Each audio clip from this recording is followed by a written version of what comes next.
All right, hi everyone. My name's Emily, and I am an alcoholic, and with me is. Hi, I'm Elizabeth, and I'm an alcoholic. All right, we are in. Oh, sorry. Welcome to the Design for Living Big Book study. We are on page 67 of how it works. We are on the paragraph of we avoid retaliation or argument. All right, I'll start, and then Elizabeth can start off. All right. We avoid retaliation or argument. We wouldn't treat sick people that way. If we do, we destroy our chance of being helpful. We cannot be helpful to people, but at least God will show us how to take a kindly and tolerant view of each and every one. Referring to our list again, putting out of our minds the wrongs others had done, we resolutely looked for our own mistakes.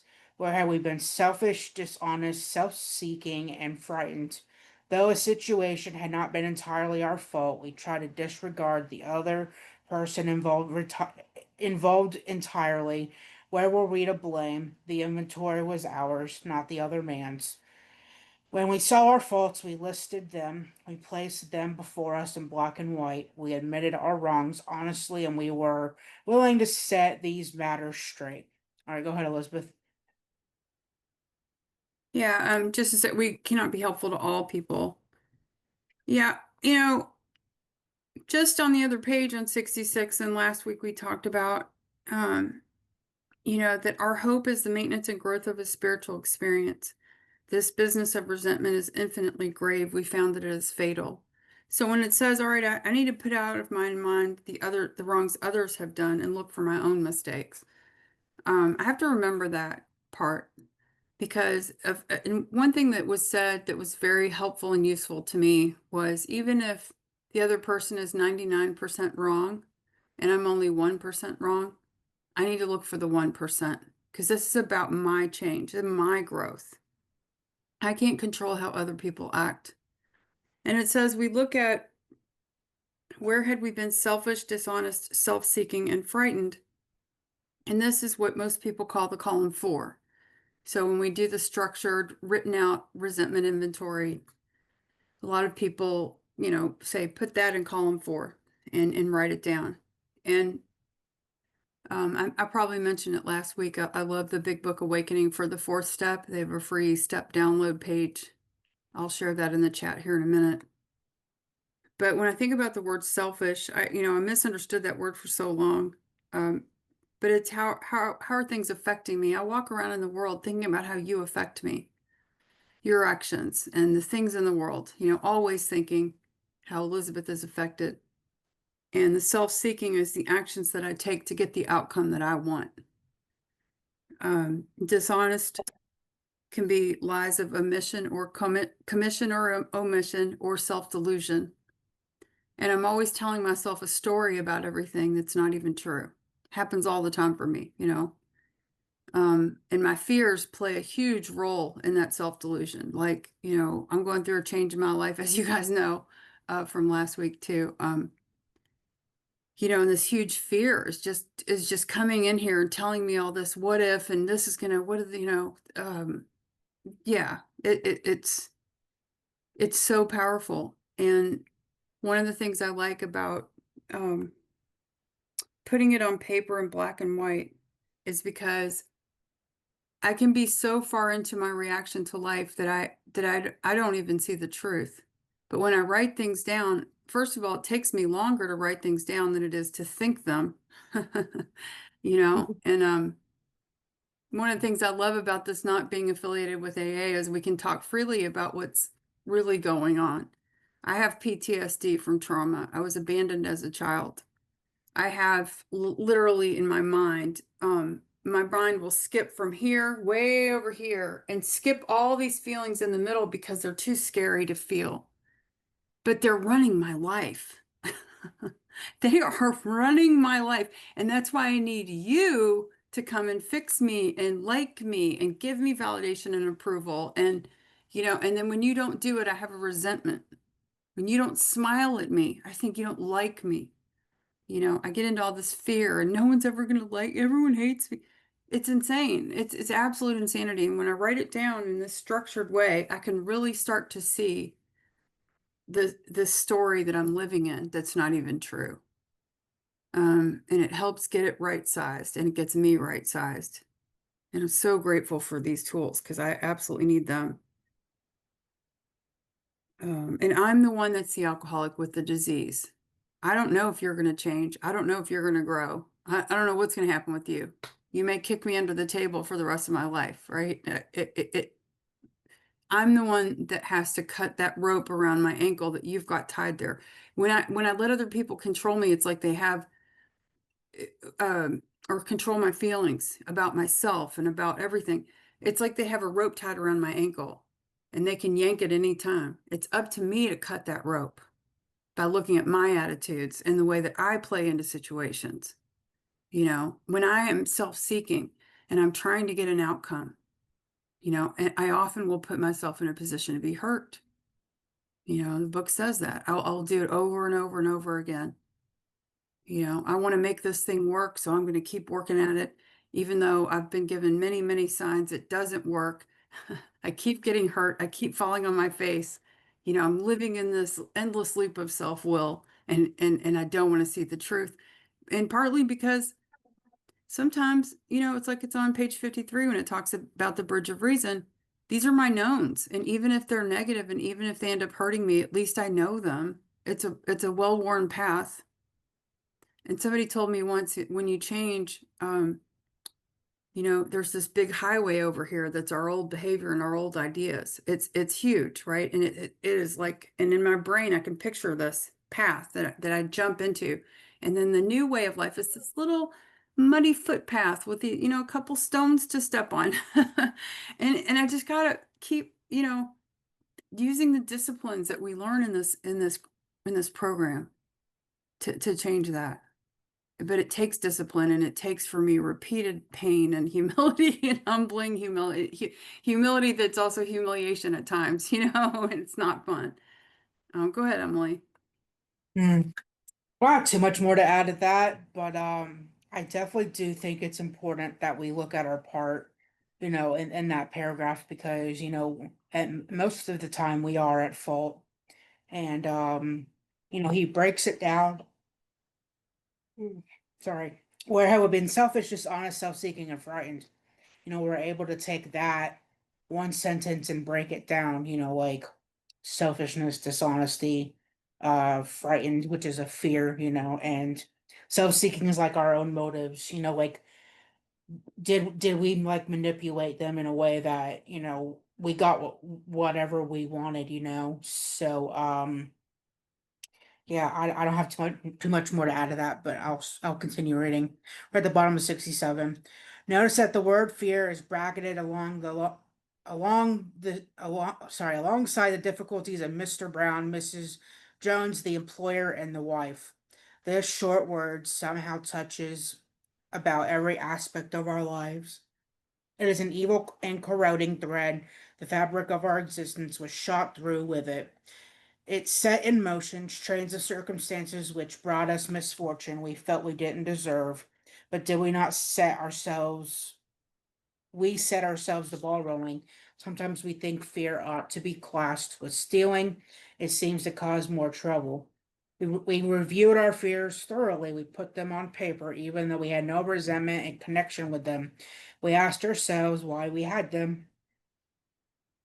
Wasn't it because of self-reliance failed us? Self-reliance was good as far as it went, but it didn't go far enough. Some of us once had great self-confidence, but it didn't go far enough. Some of us had once had great self-confidence, but it didn't fully solve the fear problem or any other. When it made us cocky, it was worse. Yeah, it's kind of the same way as, the resentments. We list them in column one, like what the fear was. Like it could be abandonment, um, loneliness, etc. And then, we work through the columns as well. We'll go through that, whole thing of the different columns. But this is like the second part of step 4 as we look at the fears. And It says here we asked ourselves why we had them. Wasn't it because self-reliance failed us? Self-reliance was good as far as it went, but it didn't go as far enough. So column two is, wasn't it because self-reliance failed us? Like why? Did self-reliance fail us? A lot of the resentments we do have is because it's fear-based. I know a lot of them I have is definitely fear-based as well. And we have to get them out on paper so we can, hopefully realize that we have them and ask God to help remove them. I mean, obviously we're gonna still have the fear, but it'll be minimal when we have them. Go ahead, Elizabeth. Yeah, yeah, the fear inventory is the second part of the fourth step. And I recognize that, yeah, self-reliance. I'm always trying to be self-reliant. That's the self-seeking. I'm trying to make things work. And I have a fear. I mean, my fear is, what if God isn't gonna take care of this? I mean, underneath everything, when I would call my sponsor over and over again, she'd always say, well, you're not trusting God. Anytime I had a problem, she'd say, you're not trusting God. Every single time the woman would say that. She'd say, pray and ask God, trust God. And if I had a problem, she'd say, you're not trusting God. And it changes form. But deep down, I am an alcoholic who wants to play God in my life. When newcomers come to AA and they say they have a problem with God, I'm like, you're just picking the wrong one. You know, either I'm picking alcohol, I'm picking somebody else, I'm picking, I've got all these higher powers that I'm relying on, including myself. And I really needed to hear this today because I am in a lot of fear in my life right now. And a lot of old fears are coming up. And I have to remind myself, I'm not in my childhood anymore. I'm an adult. And I look at the evidence, right? God has provided over and over and over again. And God is showing up in my life everywhere right now. It's crazy. Like I can't even believe how much. Yeah. So, but it takes time for me, in writing this stuff down and looking at it again. Wait a minute. My look at my fear and look at the truth. Well, the truth is you're okay. The truth is I'm okay today. Right now in this hour, sitting here with you, I'm okay and I have everything that I need. And bringing those, one other thing I want to mention is Dr. Harry Tebow wrote a lot of papers about alcoholics, and he said that our ego exists in the subconscious mind. It's always running around thinking it needs to be in charge. And I have to become aware of it. I have to watch what are the symptoms that I'm in self-will and not on the channel where I can hear what God has for me. And that's what this is about, is really examining this. Learning how to do an inventory is so important because we do it constantly with the 10th step. Because I have to continue to watch and see what's blocking me all the time, all day long. I can't I need that spiritual experience and I need to be reliant on my higher power. And that's step 11. And I can't get to step 11 if I can't do a step 10 because I'm blocked and I don't even know it. And that practice and for me that no, we'll get to step 10 obviously later on in the book, but um, I can do a step 10 often without writing anything down, but sometimes I can't. Sometimes it's something's nagging at me, and going through the little things that it says to do in step 10 aren't enough. And that's when I'll get out get pen and paper and write it down and start doing the columns. I used to take a notebook around with me when I started learning how to really use these tools in my life. I would keep a notebook with me at all times because something would start bothering me. I'd get angry about something and I'd get out that notebook and I'd start writing the columns. And it really works. I mean, it really, really does. And a lot of times I get immediate relief from doing these practices, even if I don't even do a fifth step. Sometimes I just look at the paper and I'm like, oh, there it is again. Just another form of me operating in self. And sometimes it doesn't. Sometimes I keep going through the steps and I don't get relief for a really long time. I recently told a story about that with a person that, like 8 years of me working on a resentment and now. But then this year it just broke free. I don't even know what happened. My sponsor said, just keep doing the work. Just keep going. Like I can't control sometimes when that change is going to happen. I just have to keep doing what I'm supposed to do. Okay, I'll read the next part. I Mhm. love this part. Oh, so we're on page 68, second full paragraph. Perhaps there is a better way. We think so. For we are now on a different basis, the basis of trusting and relying upon God. We trust infinite God rather than our finite selves. We are in the world to play the role He assigns, just to the extent that we do as we think He would have us and humbly rely on Him. Does He enable us to match calamity with serenity? I could break down each of those sentences. Um, it's so important. I have a box around that we're on a different basis. I have a box around we are in the world to play the role He assigns. This is the purpose of my life today. I am lucky to be alive. I have done a thorough first step on my drinking and also my self management. I know that I'm lucky to be alive. I drove in blackouts. If the purpose of my life today is to constantly go to my higher power and say, "What do you want me to do?" Great. What a great purpose. And then I'm here with you all, trying to share a message, trying to help others.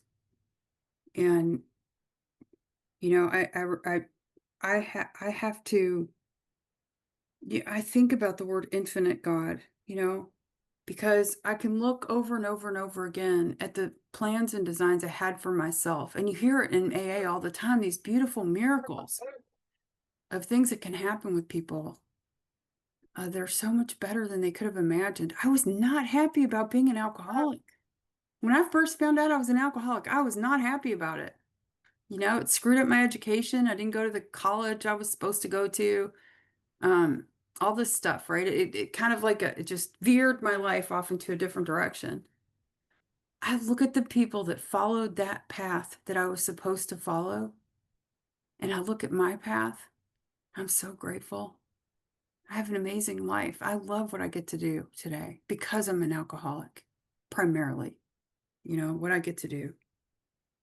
Um, and I like that. If we humbly rely on Him, He enables us to match calamity with serenity. I love to help people that are in a time of life where their children are young and they're crazy busy. I wish I had the program I have today back then, because I was always crazy, and it was always a lot of calamity. I had a special needs child, three children, um, and I was always running and just never present, never in the moment, never praying and asking God to help me stay in the present moment and be humble and ask what can I do, or any of that. I was everywhere, and now today, about let's see. About 3 years ago, my home group blew up. The founder was drinking, the co-founder was covering it up. It was a big mess. They didn't like the way I handled it. They ended up leaving. They tried to change the passwords and do all this stuff to blow up the meeting. I handled it. And the next day, I would have probably normally been in bed. It was exhausting. It was a lot of chaos to take care of that day. At one point, I was getting something saying, "You changed your password." And I'd just gotten out of the shower dripping wet, and I'm still logged into the account. I was like, oh my God. So I thought, what happened? What was the change? And the change was I was using this program in my life. I was able to match calamity with serenity, and I wasn't exhausted the next day. You know, Go ahead, Emily. Hmm. Yeah, this is some good stuff. For me, what killed me at first, and I always had a problem with, trusting other people and things. the basis of trusting and relying upon God.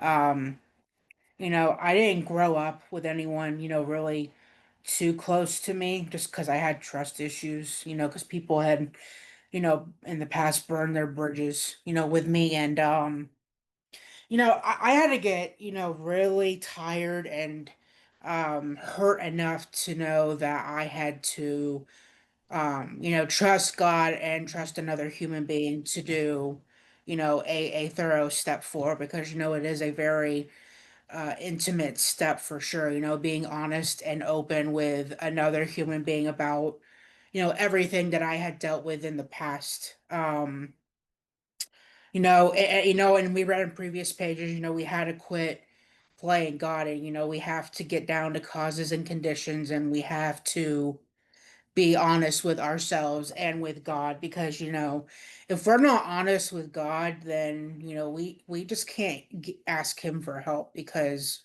then we're lying to him, I have learned that lesson the hard way, trust me. We just have to rely upon God. And we are not the actor, we are his children. And that's the same way with, sponsees and other AA fellows. We have to sponsor those people and we have to ask God to intervene, through us to them, because we aren't the ones that are gonna help them, recover and all that. All we do is we just pass the message on to other people and we just tell them that's how we recovered and give them our experience. Um, so that's just kind of what I learned from that paragraph is, just we have to trust God no matter what, whatever God is to you guys. I know it's different for everybody, but for me to get sick and tired, I just really had to be honest with God, myself, and with my sponsor. Otherwise, I couldn't get help, and I would never, like recover and be happy and serene with myself and in my life. So that's what I learned from that. And then I'll read the next paragraph. We're in the middle of 68. We never apologize to anyone for depending upon our Creator. We can laugh at those who think spirituality is the way of weakness. Paradoxically, it is the way of strength. The verdict of the ages is that faith means courage. All men of faith have courage. They trust their God. We never apologize for God. Instead, we let him demonstrate through us what he can do. We ask him to remove our fear and direct our attention to what he would have us be at once we commence to outgrow fear. So yes, we never apologize for God. And then when it says we ask him to remove our fear and direct our attention to what he would have us be, that is like a prayer. We have to ask him to help us and direct us in the right direction and somehow some way he'll show us a way of overcoming those fears that we deal with every day because we cannot do it ourselves, that's for sure. We have absolutely no power. But yeah, that's all I have. Go ahead, Rebecca. I mean, sorry, Elizabeth. Sorry. That's okay. Sorry. I love the last portion of this paragraph. Uh, it says we ask him to remove our fear and direct our attention to what he would have us be. And for me, this program can be an hour by hour action-based life. Hour by hour. And right now for me, it is hour by hour. I'm going through something hard and it's painful and it's creating a lot of fear and anxiety. And so each hour, what am I doing? I ask God, who do you want me to be right now? What do you want me to do? How do you want me to show up? When we were talking, wait, are we there? Yeah, when we were on page 60 through 63, it talks about the actor as, we want to be the director, but God's our director. And if you think about an actor, not only do they have to be given their lines, sometimes they're told how to say their lines. Like try it this way, try it this way. And that reminds me, like I don't even get to decide sometimes how I say something. I can go to God, and I'm one of those people. And Rebecca's in here, and we do a lot of service together. And luckily, she doesn't have a problem with me that I know of. But I can be very blunt, and I'm thinking about something that needs to be done, right? I don't remember saying, "Oh, Linda, you're doing such a great job, and I just love you so much." And oh, hey, by the way, you made a mistake on something, right? Like there's been an error, right? I'll just be like, "Hey, you messed this up." And then people are like, "Oh my God, she hates me." Like I've had to learn to what, what really see how I come across to people because I want to be a creator of harmony and not confusion. So I look at that stuff, and I've had people say things to me, and it's sometimes I don't do well with it. I have to watch what I do in the morning before coffee. Like I have to watch like what texts I send. Thank God, I love WhatsApp because you can edit and delete stuff before anybody see, you can fix it sometimes before. But this hour by hour thing all day long. I come from a place in the world where people would talk about things like, what time of day do you do your 10th step? Well, no. No, there's a nightly review. That's the 11th step. Um, and I tell you, it sits there and it says, depending on our creator, we don't apologize for God. Uh, I know there's a power in my life today that when I try to live these principles, I am given assistance. I have lived that. For me, it has been experiential. I don't know. I have some ideas about who my God is. That's personal to me. Um, And I've even had guidance that not to talk about exactly who that is, if that makes sense to anybody else. I tend to get people who struggle with that. And I emphasize the experiential part of it when I stop playing God, when I start practicing what the AA tells me to do, I'm having an experience that I've never had before. It still feels like a flimsy read at times. Right now, it really feels that way. But I'm watching for the examples. I'm watching for the fact that, I mean, all day Saturday, I could tell you hour by hour what happened to me on Saturday. And it was only the second day that I woke up and my partner was gone. And I'm going through a breakup, and you all know that already, probably. But yeah, and I couldn't even believe what was happening. I mean, like all day. And I ended up having the best day. But my fear can override all of that. It can just wipe it out. I don't even see the facts. Now I choose. I can make a choice to look at what's happening, Elizabeth. Look how God is showing up. You are taken care of. You aren't alone like you were afraid that you would be, And it takes practice for me to start to shift that reliance from self to God. It takes practice. And that's what we're here to do over and over and over again. So, yeah, we commence to outgrow fear. I like the word commence because I haven't outgrown it, but I see how I can. I see the way forward. I don't feel there right now, but yeah. So, yeah, opportunities. Mm. Okay, what are we on here? What time is it? Okay. Ah, okay, so I'll read. I'm at the bottom of page 63. Now about sex. We're on the sex part. Okay, many of us needed an overhauling there, but above all, we tried to be sensible on this question. It's so easy to get way off the track. Here we find human opinions running to extremes, absurd extremes perhaps. One set of voices cry that sex is a lust of our lower nature, a base necessity of procreation. Then we have the voices who cry for sex and more sex, who bewail the institution of marriage, who think that most of the troubles of the race are traceable to sex causes. They think we do not have enough of it or that it isn't the right kind. They see its significance everywhere. One school would allow man no flavor for his fare, and the other would have us all on a straight pepper diet. We want to stay out of this controversy.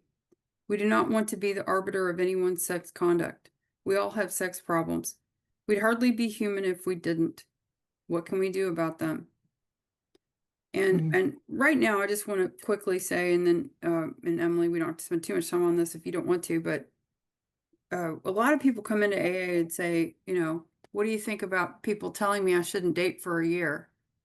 You know, And it's like, well, the big book doesn't say that. It says, it's going to tell us what we do. It's going to tell us in a minute what we're supposed to do. Is it okay? I'll read a little bit more and then we can go back and forth. Okay. We reviewed our own conduct over the years past. Where had we been selfish, dishonest, and inconsiderate? Whom had we hurt? Did we unjustifiably arouse jealousy, suspicion, or bitterness? And this is the sex inventory. Okay, that's what we're doing right here. We're talking about that. Where were we at fault?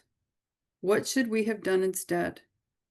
We got this all down on paper and looked at it.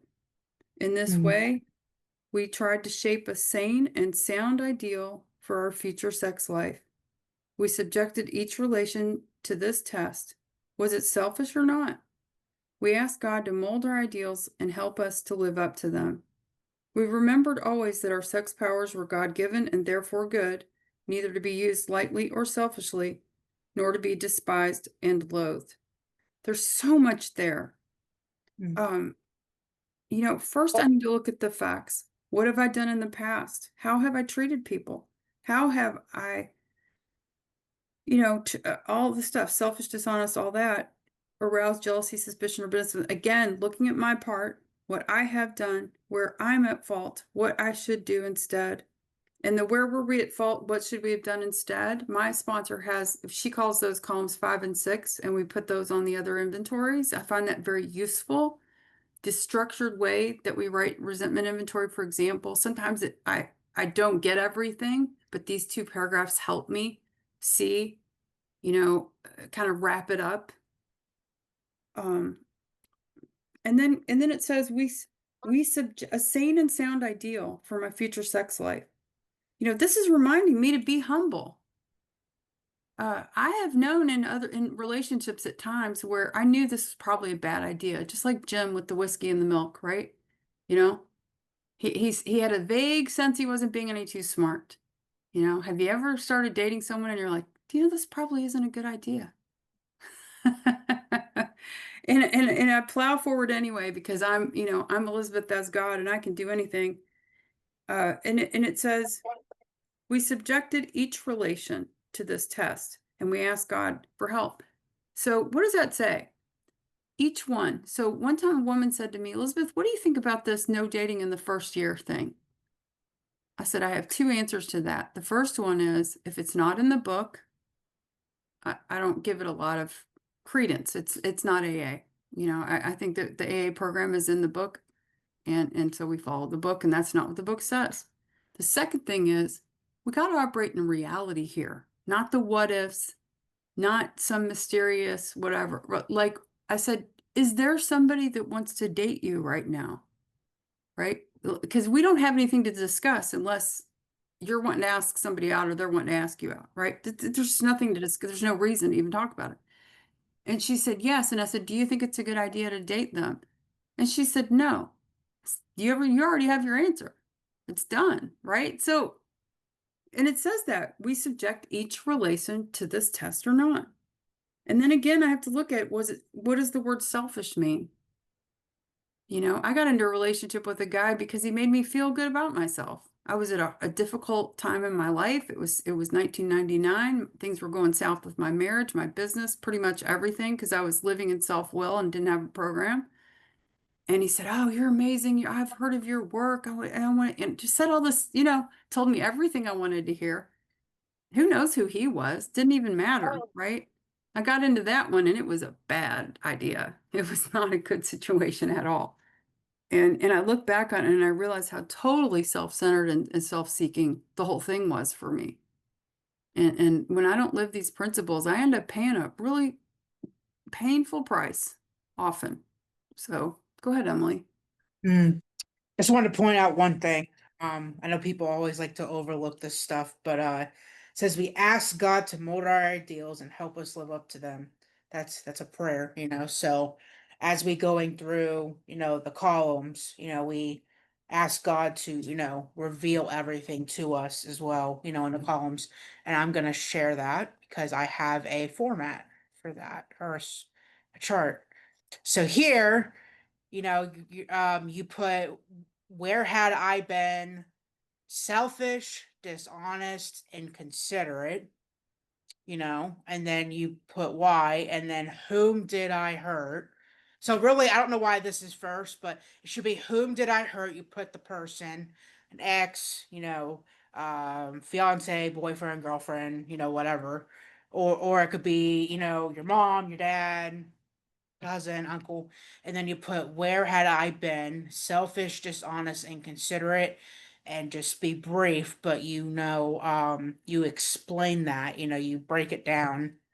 So like selfish is like, well, I was only thinking about myself, and dishonesty is I lied, and inconsiderate is, putting someone in a position to be hurt or, something like that. And then what was my conduct? Did I unjustifiably arouse jealousy, suspicion, and bitterness?